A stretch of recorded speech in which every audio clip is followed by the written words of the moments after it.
नमस्कार, अपना एमपी देख रहे हैं आप। मैं हूं आपके साथ कमर। साथ ही न्यूज रूम से हमारे सहयोगी दीपेश बरगले भी लगातार जुड़े हैं। दीपेश का बहुत बहुत स्वागत। और आपसे एक जरूरी अपील, दीपेश ने मास्क लगा रखा है और मैं भी अपील करता हूं कि आप सभी मास्क जरूर लगाएं और कोविड गाइडलाइंस का पालन बहुत जरूरी है, क्योंकि कोरोना की रफ्तार बहुत तेज है। ऐसे में मास्क का इस्तेमाल जरूर करें।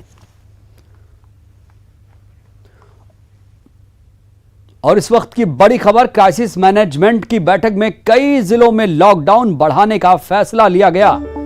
ये जिले हैं इंदौर, उज्जैन, जबलपुर, बड़वानी, राजगढ़, विदिशा, बालाघाट, नरसिंहपुर, सिवनी, शाजापुर। क्राइसिस मैनेजमेंट की बैठक में यह फैसला हुआ है। इंदौर कलेक्टर मनीष सिंह ने बताया कि इंदौर में सुबह 9 बजे से 9 बजे तक सब्जी, किराना और राशन दुकानों की छूट रहेगी। सीएम को वीडियो कॉन्फ्रेंसिंग के दौरान कलेक्टर ने शहर के हालात बताए। सीएम ने लोगों के हित में फैसले लेने के निर्देश दिए। इसके साथ ही आपको बता दें तो कुल मिलाकर कहा जा सकता है कि कई जिलों में लॉकडाउन बढ़ा दिया गया है। इससे आप अंदाजा लगा सकते हैं कि कितना विकराल रूप धारण कर चुका है कोरोना। रफ्तार बेहद तेज है।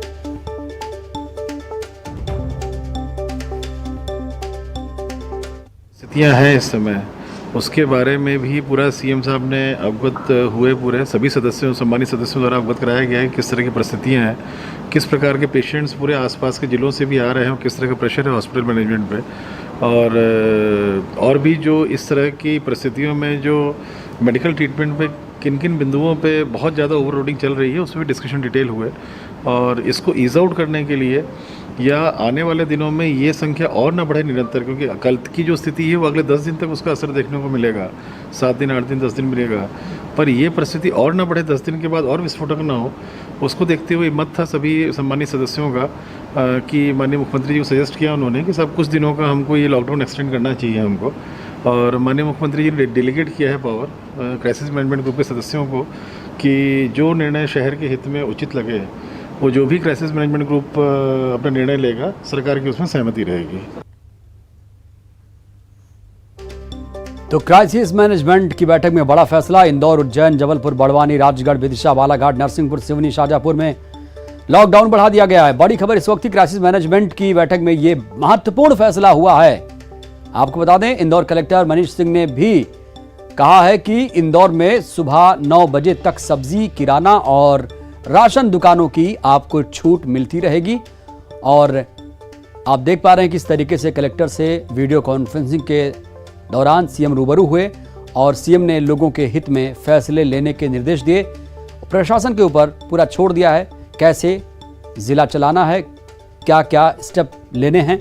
तो कुल मिलाकर लॉकडाउन बढ़ा दिया गया है कुछ जिलों में, मसलन जबलपुर, शाजापुर समेत कई जिलों में लॉकडाउन बढ़ा दिया गया है। इसमें इंदौर भी शामिल है, उज्जैन भी, जबलपुर, बड़वानी, राजगढ़, विदिशा, बालाघाट, नरसिंहपुर, सिवनी, शाजापुर। ये वो जगह हैं जहां पर लॉकडाउन बढ़ा दिया गया है और फैसले लेने की छूट कलेक्टर को दे दी गई है। जैसा कि हमेशा होता रहा है, प्रशासन की पूरी जिम्मेदारी कलेक्टर को दी गई है और अपने हिसाब से कलेक्टर ये इंपोज कर सकते हैं लॉकडाउन कब तक कितना लगाया जा सकता है। जो हालात इंदौर कलेक्टर के द्वारा सीएम को बताए गए, उसके मद्देनजर सीएम ने भी फ्री हैंड दे दिया है प्रशासन को कि वो अपने हिसाब से लॉकडाउन बढ़ाएं, घटाएं, लगाएं। तो क्राइसिस मैनेजमेंट की बैठक में जो फैसला हुआ है वो हमने आपको बताया कि किन जिलों में, किन जगहों पर। बालाघाट, नरसिंहपुर, सिवनी में लॉकडाउन बढ़ चुका है। शाजापुर, जबलपुर में भी लॉकडाउन बढ़ चुका है। यानी कोरोना का जो भय है वो अभी भी बना हुआ है। इसीलिए हम लगातार आपसे अपील करते हैं कि इसको हल्के में मत लीजिए। ये एक नया स्ट्रेन है, ये पुराना वाला नहीं है, क्योंकि एक किसी को होता है तो पूरे परिवार को ये चपेट में लेता है। ऐसे में अब इसको गंभीरता से लेना शुरू करें, लापरवाही नहीं बरतनी चाहिए। और जो जरूरी चीजें हैं, मास्क, सोशल डिस्टेंसिंग और सैनिटाइजर, ये तो आप करते ही रहेंगे, लेकिन अब इसे बेहद ही गंभीरता से लें, लापरवाही ना बरतें, इसे हल्के में ना लें और जहां तक मुनासिब हो अपने स्वास्थ्य का अपना ख्याल रखें। घर से तभी निकलें जब आपको बेहद जरूरी लगे।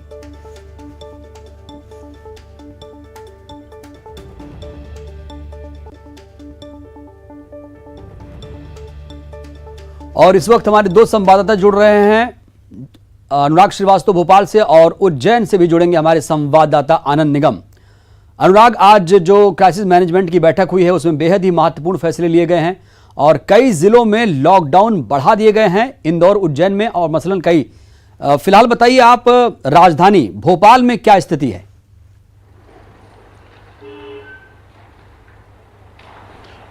देखिए, भोपाल में टोटल लॉकडाउन का पालन किया जा रहा है। ज़्यादातर इलाके पूरी तरीके से सन्नाटे में हैं और जिस तरीके से लगातार 60 घंटे का लॉकडाउन लगाया गया था, उसी के तहत राजधानी के पूरे बाजार जो है पूरी तरीके से बंद हैं। पुलिस की गाड़ियां लगातार गश्त जरूर कर रही हैं और जहां देख रही हैं जहां पर लॉकडाउन का पालन नहीं हो रहा, उन लोगों से अपील की जा रही है कि वो घरों में मौजूद रहें। लेकिन ज़्यादातर इलाके, यदि हम राजधानी की बात करें तो वहां पर पूरी तरीके से खामोशी हुई है। कोरोना संक्रमण की चेन को तोड़ने के लिए जिस तरीके का लॉकडाउन यहाँ पर लगाया गया, उसका पालन करते हुए लोग जरूर नजर आ रहे हैं। कुछ लोग जरूर घरों से बाहर निकल रहे हैं, जिनके अस्पताल में मरीज हैं, जिनको अत्यावश्यक सेवाओं के जरिए लिया गया है, उनको निकलने की छूट दी गई है और वही लोग सड़कों पर निकल पा रहे हैं।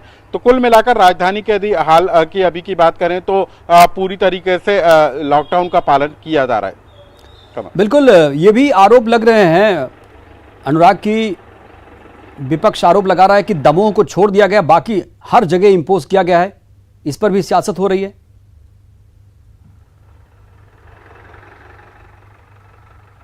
बिल्कुल, देखिए पूरे प्रदेश में सैटरडे और संडे 2 दिन का लॉकडाउन किया गया है, लेकिन दमोह को इसलिए छोड़ दिया गया है क्योंकि वहां पर उपचुनाव है और राज्य सरकार का कहना था इस बारे में फैसला चुनाव आयोग करेगा। हालांकि विपक्ष इस बात को लेकर मांग कर रहा है। पूर्व मंत्री पीसी शर्मा ने चुनाव आयोग को पत्र लिखा और इस बात की मांग की है कि दमोह में भी लॉकडाउन किया जाए। वहां पर कोरोना संक्रमण के आंकड़ों को छुपाने का आरोप भी कांग्रेस की तरफ से लगाया गया है, लेकिन अब इस बारे में फैसला चुनाव आयोग को करना है क्योंकि दमोह में उपचुनाव हो रहा है और वहां जो भी प्रशासनिक फैसले हो रहे हैं वो चुनाव आयोग के जरिए हो रहे हैं। जी तो जी बिल्कुल, आप बने रहिएगा अनुराग। इस वक्त हमारे संवाददाता महाकाल की नगरी से, उज्जैन से आनंद निगम जुड़ चुके हैं। आनंद, उज्जैन के हालात तो बेहद खराब हैं, लॉकडाउन तो बढ़ा ही दिया गया। उससे पहले महाकाल मंदिर के पुजारी की मौत हो गई कोरोना से। 2 पुजारी, अभी भी उनका इलाज चल रहा है। हालात साजगर नहीं है वहां पर।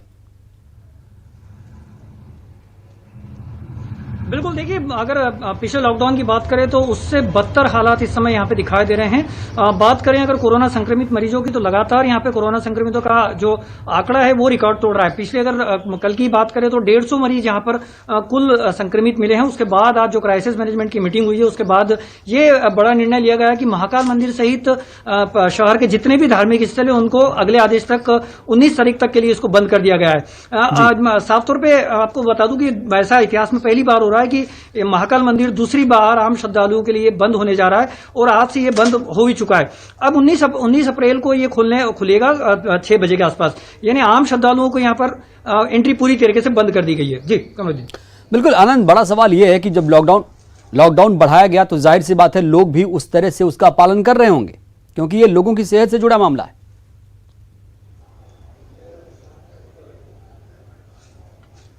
बिल्कुल, देखिए लॉकडाउन जैसे ही कल शुक्रवार की शाम को प्रदेश सरकार ने कहा था कि अब शुक्रवार शाम से शुरू होगा और तकरीबन सोमवार की सुबह 6 बजे तक लॉकडाउन रहेगा। तमाम वो जो व्यापारी जिनकी दुकानें खुली रहती थी उन लोगों ने अपने स्वेच्छा से ये दुकानें बंद करना शुरू कर दी थी। लोग घरों में दुबक्के रह गए थे, सभी लोग अपने घर की ओर चले गए थे। तकरीबन 1 घंटे के अंतराल में ये सब कुछ बंद हो गया था।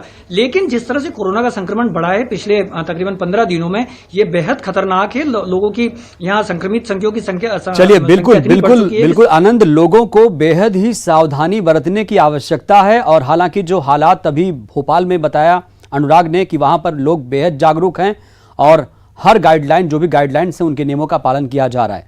और अब सीधे इस वक्त की खास खबर के लिए रुख करेंगे न्यूज रूम का। हमारे सहयोगी दीपेश बरगले लगातार जुड़े हैं। Deepesh, over to you. शुक्रिया कमरुद्दीन। जिस क्राइसिस मैनेजमेंट की बैठक का जिक्र आप कर रहे थे उसी को आगे बढ़ाता हूं। क्राइसिस मैनेजमेंट की बैठक में एक तरफ तो यह फैसला लिया गया कि कई जिलों में लॉकडाउन बढ़ाया गया, तो दूसरी तरफ इस क्राइसिस मैनेजमेंट की बैठक में शामिल होने के बाद जब पूर्व मंत्री पीसी शर्मा बाहर निकले तो मीडिया से बात करते हुए कहते नजर आए कि लॉकडाउन इसका हल नहीं है। उन्होंने ये भी कहा कि इसके लिए दवाओं की व्यवस्था होनी चाहिए, अस्पतालों में बेड बढ़ाए जाने चाहिए। होता तो हर चीज महंगी मिलती है, और सब्जी भी महंगी मिलेगी।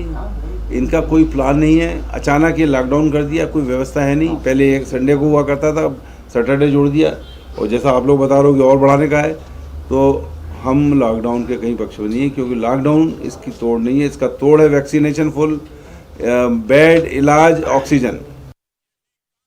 तो प्रदेश के मुख्यमंत्री शिवराज सिंह चौहान ने कहा कि कोरोना लगातार प्रदेश में पैर पसारते जा रहा है और इसको रोकने के लिए हर संभव प्रयास सरकार की तरफ से किए जा रहे हैं। इतना ही नहीं, सीएम शिवराज सिंह चौहान ने स्पष्ट कर दिया है कि आने वाले महीने में और इस महीने के अंत तक एक्टिव केसों की संख्या 1 लाख तक पहुंच सकती है। इसको हमें पहले ही रोकना होगा। हर जिले में एक कोविड केयर सेंटर बना रखे हैं। वहीं उन्होंने ये भी स्पष्ट किया कि ऑक्सीजन की सप्लाई पूरी है। केंद्र से चर्चा की जा रही है, ऑक्सीजन हमारे पास है, भिलाई प्लांट से भी ऑक्सीजन मिल रही है। वहीं सीएम ने कहा कि ऑक्सीजन की जमाखोरी करने वालों पर कार्रवाई होगी। इतना ही नहीं, सीएम शिवराज सिंह चौहान ने कहा कि रेमडेसिविर इंजेक्शन की कमी नहीं है, इंजेक्शन की 1 लाख डोज भी ज्यादा उपलब्ध कराई जाएगी। संक्रमण बढ़ रहा है। इस महीने के अंत तक एक्टिव केस बढ़ने की संभावना लगभग 1 लाख के आसपास है। हम बीच में रोकने की कोशिश करेंगे उसको। ऑक्सीजन की सप्लाई सुचारू रूप से बनी रहे।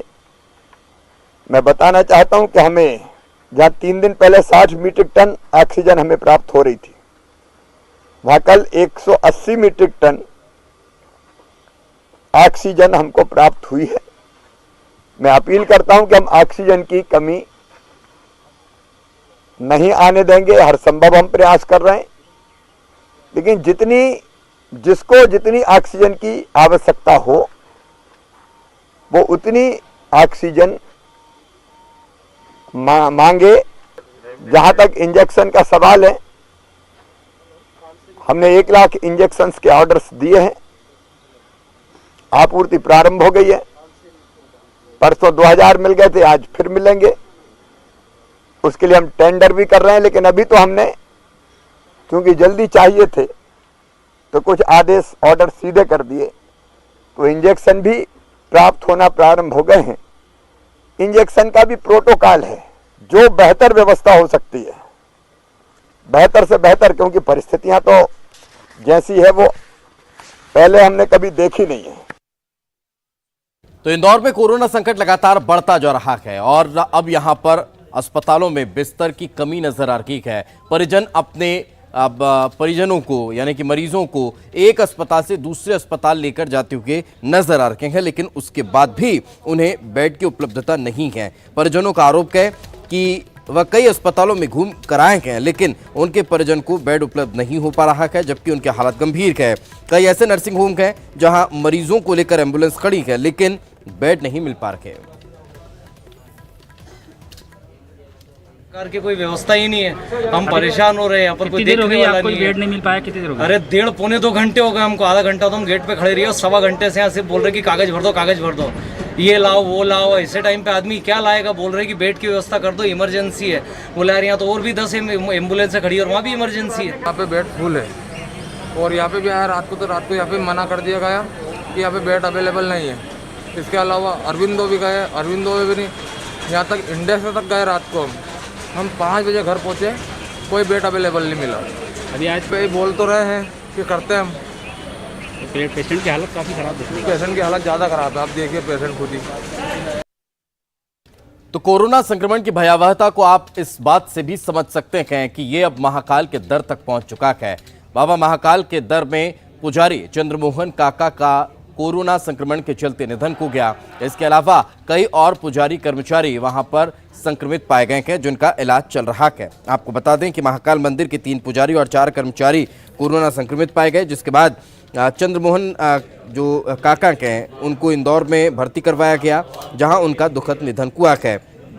मंदिर में मृतक पुजारी के लिए 2 मिनट का मौन भी रखा गया। वहीं इस मामले में बड़ी लापरवाही भी देखने को मिली है। केंद्र सरकार की गाइडलाइन है कि कोरोना से निधन के बाद शव को परिवार को नहीं सौंपा जाएगा और अंतिम संस्कार निगम कर्मी और स्वास्थ्य कर्मी ही उसी शहर में करेंगे जिस शहर में संक्रमित मरीज की मौत हुई है।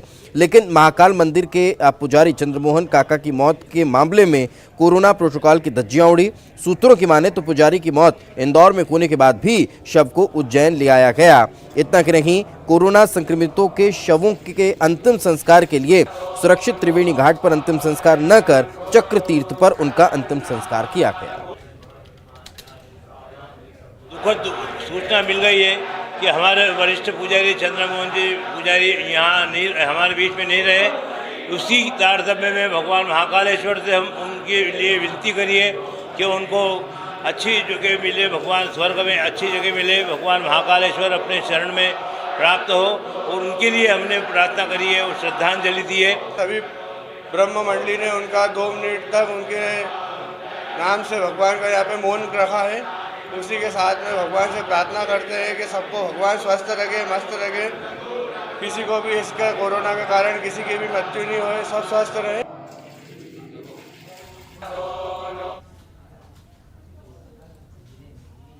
और चलिए अब रुक करते हैं स्टूडियो का, जहां पर मौजूद है हमारे सहयोगी Kamruddin. Kamruddin, over to you. शुक्रिया दिपेश। इस वक्त की बड़ी खबर राजधानी भोपाल से आ रही, जहां पर कोरोना योद्धा कल्याण योजना फिर शुरू हो चुकी। दरअसल 1 अप्रैल से 31 मई तक योजना चलेगी।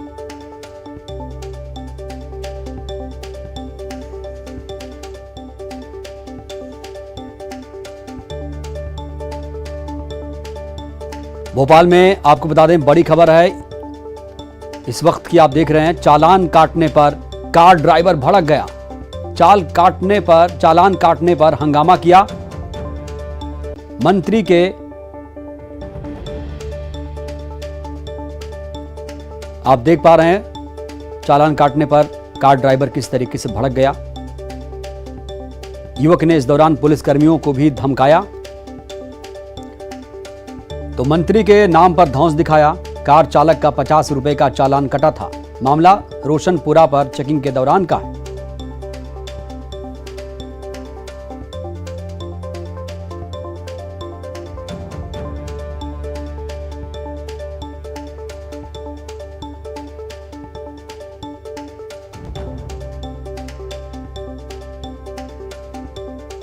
तो न्यूज़ 18 के कैमरे से आप देख रहे हैं तस्वीरें।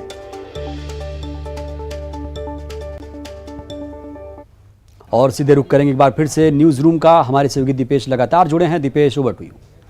शुक्रिया कमरुद्दीन। और अब बात करते हैं कोरोना संकट के बीच लगातार नजर आ रही लापरवाहियों की। लॉकडाउन लगा हुआ है, लेकिन लॉकडाउन में भी किस तरह से नियमों की धज्जियां उड़ाई जा रही हैं, वो तस्वीरें आपको दिखाते हैं ग्वालियर शहर से। यहां पर ग्वालियर में एक स्कूल, मिस्किल हायर सेकेंडरी स्कूल के बच्चे प्रैक्टिकल के लिए इकट्ठा हुए। यहां बच्चों को लॉकडाउन में भी बुला लिया गया। वहीं स्कूल प्रबंधन ने सफाई दी है कि गफलत में कुछ बच्चे स्कूल पहुंच गए। दूसरी तरफ जिला प्रशासन ने मामले की जांच के आदेश दे दिए हैं।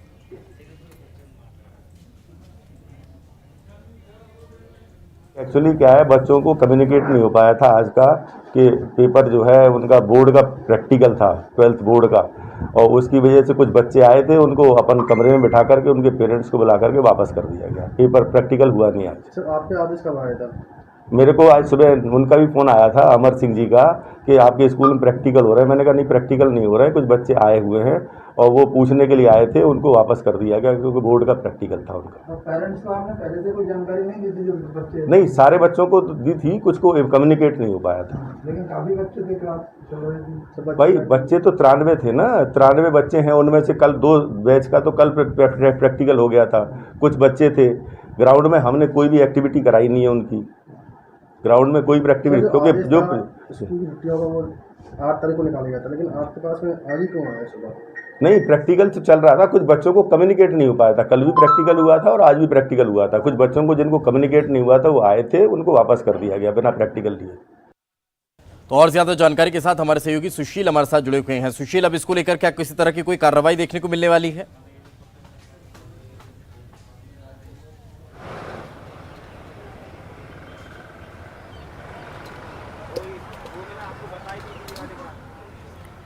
सुशील, क्या आप मेरी आवाज सुन पा रहे हो? अगर सुन पा रहे हैं तो क्या इस पूरे मामले को लेकर कोई कार्रवाई होती हुई नजर आ रही है? कहां लापरवाही रखी है ये? बिल्कुल, देखिए दीपेश, न्यूज़ 18 ने जिस तरह से इस मामले को दिखाया है और ये बताया था कि लॉकडाउन के दौरान करीब 25 बच्चों की जान जोखिम में डाली गई थी। एक निजी स्कूल मिसिल जो स्कूल है MLB कॉलोनी में, उस स्कूल में आज प्रैक्टिकल के लिए बच्चों को बुलाया गया था। जब न्यूज़ 18 पर इस खबर को प्रसारित किया गया, तत्काल प्रशासन ने सख्त इसमें कार्रवाई की है और अभी थोड़ी देर पहले ही ग्वालियर के जिला शिक्षा अधिकारी विकास जोशी ने जो मिसिल स्कूल है उस स्कूल प्रबंधन को एक कारण बताओ नोटिस जारी किया है और जिसमें तत्काल उनसे जवाब मांगा गया है कि आखिरकार ये बच्चे यहाँ क्यों जुटे थे, क्या यहाँ जो प्रैक्टिकल की परीक्षा है वो आयोजित कराई गई थी। तो तत्काल इसमें जवाब मांगा गया है और जिला शिक्षा अधिकारी और प्रशासन का कहना है कि चूँकि CBSE बोर्ड से मान्यता प्राप्त ये स्कूल है, यही वजह है कि जो अनापत्ति दी जाती है प्रशासन के द्वारा और जिला शिक्षा अधिकारी के द्वारा, उस अनापत्ति को वापस लेने पर विचार किया जा सकता है अगर इसमें स्कूल प्रबंधन की लापरवाही सामने आती है। तो अब देखना यही है कि स्कूल प्रबंधन को जो नोटिस जारी किया गया है जिला शिक्षा अधिकारी जिला प्रशासन की तरफ से, उसमें क्या जवाब दिया जाता है। हालांकि स्कूल प्रशासन ने अपनी तरफ से ये सफाई दी थी कि बच्चों को, चूंकि कल प्रैक्टिकल था और आज लॉकडाउन था, यही वजह कि कुछ बच्चों को जानकारी नहीं थी, जानकारी के अभाव के चलते ही कुछ बच्चे स्कूल में पहुंच गए थे। लेकिन सवाल ये भी उठता है कि आखिरकार जब लॉकडाउन था, सरकार ने लॉकडाउन घोषित किया था शनिवार रविवार को, तो लॉकडाउन के दौरान आखिरकार स्कूल खोला ही क्यों गया। तो कई ऐसे सवाल हैं जिन सवालों का जवाब अब स्कूल प्रबंधन को, जिला शिक्षा अधिकारी को और जिला प्रशासन को देना होगा और उसके बाद निश्चित तौर पर कहीं ना कहीं लॉकडाउन का उल्लंघन किया गया है। तो ऐसे में इस नोटिस के जवाब के बाद जिला प्रशासन अगली कार्रवाई करेगा। हो सकता है कि इसमें स्कूल प्रशासन के खिलाफ, स्कूल प्रबंधकों के खिलाफ FIR भी दर्ज की जाए, साथ ही जो उनको बिल्कुल अब वो देखने वाली बात होगी कि आखिर किस तरह की कार्रवाई अब आने वाले समय में होती हुई नजर आती है। बहुत बहुत शुक्रिया इस तमाम जानकारी के लिए। और चलिए इसी के साथ इस बुलेटिन में फिलहाल इतना ही, लेकिन हमारे सहयोगी कमरुद्दीन हमारे साथ जुड़े हुए थे। कमरुद्दीन, आपका भी बहुत बहुत शुक्रिया। जाते जाते एक छोटी सी अपील हम आपसे करना चाह रहे हैं कि कोरोना संक्रमण लगातार बढ़ता जा रहा है, लगातार अपने पैर पसारता जा रहा है, तो निवेदन यही है कि बिना मास्क के अपने घर से कतई ना निकलें। 2 गज की दूरी, मास्क है बेहद जरूरी।